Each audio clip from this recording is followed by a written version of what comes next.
कि एक लड़की के सूट का दुपट्टा उसके चेहरे पर आ जाता है और उसकी शर्ट की बटन में फंस जाता है। किसकी इतनी मजाल जो लैला का पल्लू पकड़े। ख्वाब तो सबके यही है लैला, मजाल किसकी हुई देख तो। लैला न आओ देखती है न ताओ और मुड़कर एक करारा तमाचा रोनित के मुंह पर मार देती है। इतनी हिम्मत तुम्हारी, मेरा दुपट्टा पकड़ा। No, I didn't do that. आपका दुपट्टा हवा के कारण मेरे चेहरे पर आया और मेरे शर्ट के बटन में फंस गया। हाय रे लैला, ये तो बेचारा निर्दोष है। इसके पहले कि लैला कुछ कहती, रोनित वहाँ से चला जाता है। रोनित को दिन भर वो बैकलेस सूट वाली लड़की याद आती रहती है और वो उसे मन ही मन चाहने लग जाता है। लैला भी सॉरी बोलने को रोनित को ढूंढ रही होती है और उसके घर पहुंच जाती है। मैं वो पहाड़ी वाले पंडित जी की रिलेटिव हूँ, शहर से आई हूँ। उस दिन मुझे लगा कि कोई मुझे छेड़ रहा है। I am sorry. रोनित को जिसका इंतजार था वो लड़की उसके घर पर आ चुकी थी। रोनित की माँ पंडित जी से बात कर दोनों की शादी पक्की करवा देती है। शादी से एक दिन पहले, टेलर भैया ब्लाउज बिल्कुल बैकलेस होना चाहिए। ये तो मेरा बचपन का सपना था जो पूरा होने वाला है, और हर दिन के लिए एक न्यू बैकलेस ब्लाउज रेडी करवा दीजिए। शादी के दिन लैला अपना बैकलेस ब्लाउज पहनकर फेरे के लिए बैठ जाती है, जिसे देखकर सभी औरतें उसकी बातें बनाने लग जाती हैं। अरे छबेली, ये लैला तो तेरी भी माँ निकली। ऐसा ब्लाउज इससे अच्छा तो पहनती ही ना। वही ना चाची, तू तो मेरे ब्लाउज को तीखा कहती थी। देख ले शहर की बहुओं का चलन। औरतें तो औरतें, सभी मर्दों की नजर भी बस लैला की पीठ पर ही थी, जिसमें से एक हलवाई तो पूड़ी तलने की जगह बस उसे ही देखे जा रहा था। रोनित का भी भाग्य है सोने की कलम से लिखा हुआ। ऐसी किस्मत मेरी होती तो मजा आ जाता। सभी की बातें सुनकर शोभा खून का घूंट पी लेती है और बस शादी संपन्न हो जाने का इंतजार करती रहती है। शादी के दूसरे दिन लैला सुबह सुबह उठकर अपनी डिजाइनर बैकलेस ब्लाउज पहनकर तैयार होकर बाहर जाने को निकलने लग जाती है। अरे बहू, ऐसे कपड़ों में कहाँ जा रही हो तुम? कल की बात और थी, तुम्हारी शादी थी तो मैंने कुछ नहीं कहा। अब तुम मेरे घर की बहू हो। ऐसे खाली पीठ, वो भी नई बहू, बाहर जाए शोभा नहीं देता। आपकी ऐसी सोच के कारण ही तो रोनित शहर की लड़की को बहू बनाना चाहता था। मम्मी जी, आप टेंशन मत लीजिए, कोई स्यापा नहीं होगा। मैं सब संभालना जानती हूँ। टेलर से कल पहनने के लिए ब्लाउज भी तो लेना है। ये कहकर लैला टेलर के पास जाने निकल पड़ती है। रास्ते में वो हलवाई फिर से लैला को देख लेता है और उसका पीछा करने लगता है। मैम साहब, आप तो रोनित बाबूजी की मेहरारू है ना? मैंने ही आपकी शादी में खाना बनाया था। ओह गॉड, फाइनली। तुम्हारा नाम क्या है? तुम्हें पता नहीं तुमने मेरा काम कितना आसान कर दिया है। मुझे एक कुक की तलाश थी क्योंकि मुझे खाना बनाना ही नहीं आता। मेरा नाम रंगा है मैडम। वही मैं कहना चाहता था कि आप काम करती हुई शोभा नहीं देती। लैला हिलती डुलती अपने ससुराल रंगा को लेकर पहुंच जाती है। अरे बहू, अपनी पहली रसोई तो बना, तेरे ससुर जी भूखे हैं। मुझे भी बहुत जोरों सी भूख लगी है। और ये रंगा को क्यों ले आई तू? माँ जी, अब इस उम्र में आप खाना बनाती तो अच्छा नहीं लगता, तो मैंने एक कुक रख लिया। ये हमारा सारा काम कर देगा। एक बार कमरे में आ बहू। शोभा लैला को कमरे में ले जाकर कहती है, इस रंगा की नजरें मुझे कुछ ठीक नहीं लग रही हैं बहू। मुझे पता है माँ जी, आप ये सब कुछ मेरे पैसे बचाने के लिए कह रही हैं। ऐसा कुछ भी नहीं है। अब से खाना रंगा ही बनाएगा। मैं बाजार जाकर राशन ले आती हूँ। रंगा पहली रसोई बनाने में मेरी मदद करेगा। लैला थैली लेकर राशन लेने निकलती है, जहाँ एक फुक्के वाला उसका बैकलेस ब्लाउज देखकर गाना गाने लगता है। रूप तेरा मस्ताना, प्यार मेरा दीवाना। लैला एक तमाचा फुक्के वाले को मारती हुई कहती है, और लो हो गई भूल।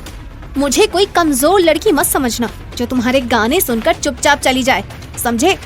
लैला राशन खरीद कर घर जाती है और अपनी पहली रसोई रंगा की मदद से बनाती है। लैला अपनी सास की बात को नजरअंदाज कर अपने मन की ही करती है।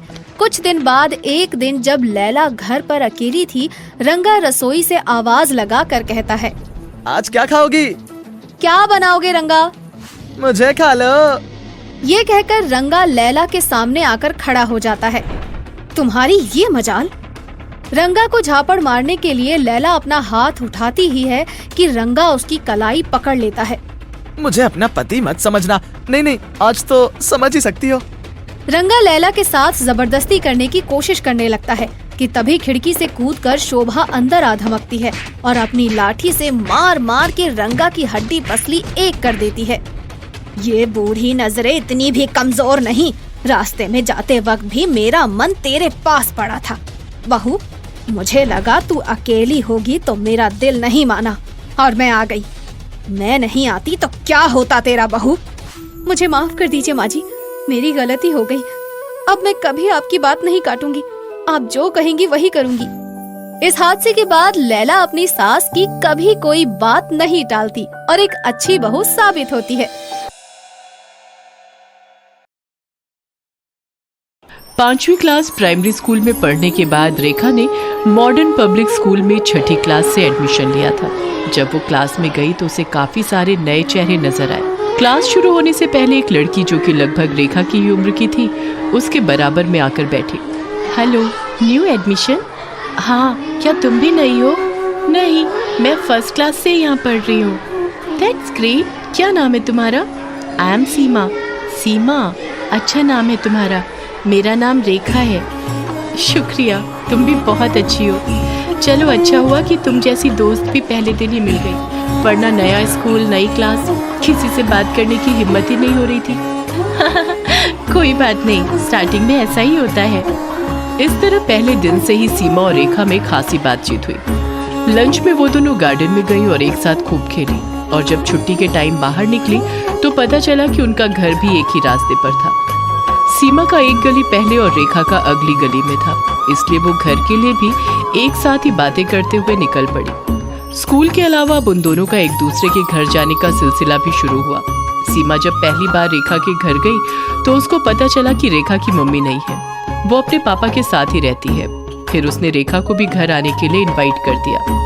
संडे के दिन रेखा उसके घर पर पहुंची। रेखा को सीमा की मम्मी मालती से मिलकर बहुत अच्छा लगा। उसने दोनों सहेलियों को एक साथ खाना खिलाया और रेखा का बहुत अच्छे से ध्यान रखा। आंटी जी, आप बहुत अच्छी हैं। जिस तरह से आप मेरा यहाँ ध्यान रख रही हैं, मेरी मम्मी भी उसी तरह रखा करती थी। आज आपने मुझे उनकी याद दिला दी। अरे यार, तो इमोशनल क्यों हो रही है? मेरी मम्मी तेरी मम्मी से अलग है क्या? ये ठीक कह रही है रेखा बेटा, तुम मुझे भी अपनी मम्मी के ही जैसा समझना। आज से मुझे आंटी नहीं, मम्मी ही बुलाया करना, और जब भी मम्मी की ज्यादा याद आए बेझिझक होकर यहाँ चली आना। Thank you mummy. सुनकर मालती ने रेखा और सीमा दोनों को एक साथ गले लगा लिया। रेखा बहुत ही खुश रहने लगी थी क्योंकि उसको बहन के रूप में सीमा और माँ के रूप में मालती मिल गई थी। दोनों एक दूसरे को सगी बहनों से भी ज्यादा प्यार करने लगी थी। इसी तरह जितने साल बीतते गए उनकी दोस्ती और गहरी होती चली गई। अब दोनों काफी बड़ी हो चुकी थी और 12वीं क्लास के एग्जाम होने वाले थे। तुझसे मिले 7 साल होने को आए। हमारा टाइम कितना अच्छा था ना, पता ही नहीं चला कब हम इतने बड़े हो गए। सही कहा, अब बड़े हो गए तो कुछ बड़ा एम भी रखना ही पड़ेगा।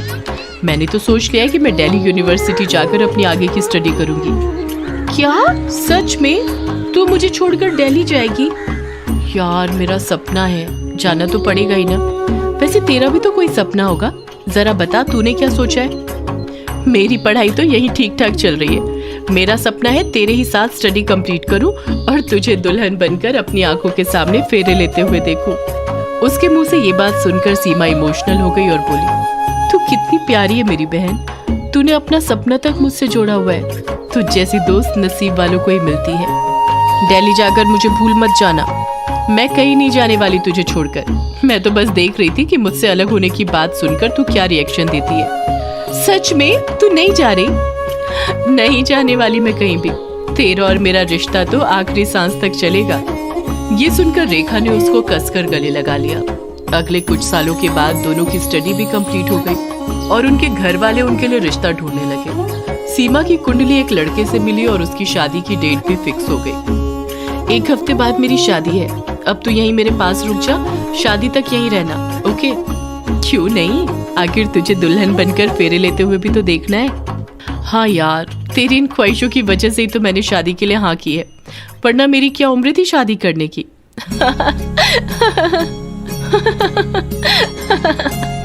दोनों एक साथ हंसने लगी। शादी का दिन भी करीब आ गया। दुल्हन को पूरी तरह तैयार कर दिया गया और फिर रेखा उससे बोली, यार तू तो एकदम राजकुमारी लग रही है, अब जरा मैं भी तैयार होकर आऊं? तो तुझे किसने रोका है? यहीं तैयार हो जा कहाँ रही है? अरे मेरे कपड़े दूसरे रूम में रखे हुए हैं, मैं वहीं से तैयार होकर आती हूँ। ठीक है जल्दी आना, मैं मंडप पर भी तेरे साथ ही जाऊंगी। पता है यार, मैं भी तुझे मेरे बिना नहीं जाने दूंगी। कहकर रेखा वहां से चली गई और तैयार होने में लग गई। उसी टाइम एक सांप खिड़की से उसके कमरे में आ गया। रेखा ने उस पर ध्यान नहीं दिया और जल्दबाजी में तैयार होने में लगी रही। तभी वो सांप उसके पैर के पास आया और उस कमरे के बाहर रेखा की दर्दनाक आवाज पहुंची, आह! ये सुनकर बाहर से गुजर रहे लोग चौंक पड़े। सीमा को अंदाजा हुआ कि वो आवाज रेखा की है। वो भागकर उसके कमरे में गई और सामने का मंजर देखकर हैरान रह गई। उसके साथ घर के कुछ मेंबर्स भी वहां पहुंचते हैं। रेखा रेखा रेखा, ये तुझे क्या हो गया? तू तो नीली पड़ती जा रही है। रेखा ने खिड़की से बाहर निकलते हुए सांप की तरफ इशारा करते हुए कहा, मुझे उस सांप ने काट लिया। तुझे कुछ नहीं होगा। मैं अभी तुझे डॉक्टर के पास लेकर चलती हूँ। मम्मी पापा को बुलाओ, इसको जल्दी से हॉस्पिटल लेकर चलो। नहीं, अब मैं कुछ ही टाइम की मेहमान। तू चुप कर, कुछ नहीं होगा तुझे। कोई बात नहीं सीमा, मेरी ख्वाहिश थी कि मैं तुझे दुल्हन बनकर फेरे लेते हुए देखूं, और वो ख्वाहिश आज पूरी जरूर होगी। क्या तू मेरी ख्वाहिश पूरी नहीं करना चाहती? सीमा की आंख से आंसू निकल पड़े और वो रोते हुए बोली, मेरी बहन, मैं जरूर तेरी ख्वाहिश पूरी करूंगी। मैं नहीं चाहती कि मेरी आखिरी सांसें एम्बुलेंस में खत्म हो। मैं चाहती हूँ कि तेरी शादी को होते हुए देखकर मेरी आंखें बंद हो। ऐसा ही होगा मेरी बहन, कहकर सीमा अपने पापा से कहती है, पापा रेखा को संभाले।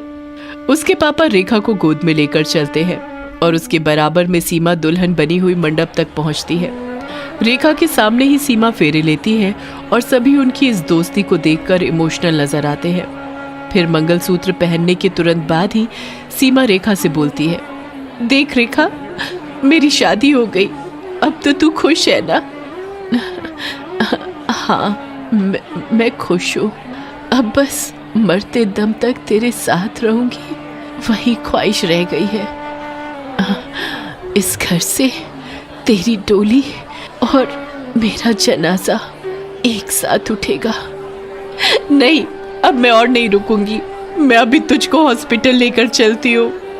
अरे पागल, तूने तो मेरी आखिरी ख्वाहिश भी पूरी कर दी। अब मैं चली भी जाऊं तो मुझे कोई गम नहीं है। इतना कहते ही रेखा पूरी तरह नीली पड़ गई और उसने वहीं दम तोड़ दिया। सीमा ने रोते हुए उसको गले लगा लिया और फिर वही हुआ। सीमा की डोली और रेखा की अर्थी एक साथ उस घर से निकली। जो भी उनको देखता सीमा और रेखा की दोस्ती की मिसाल देता।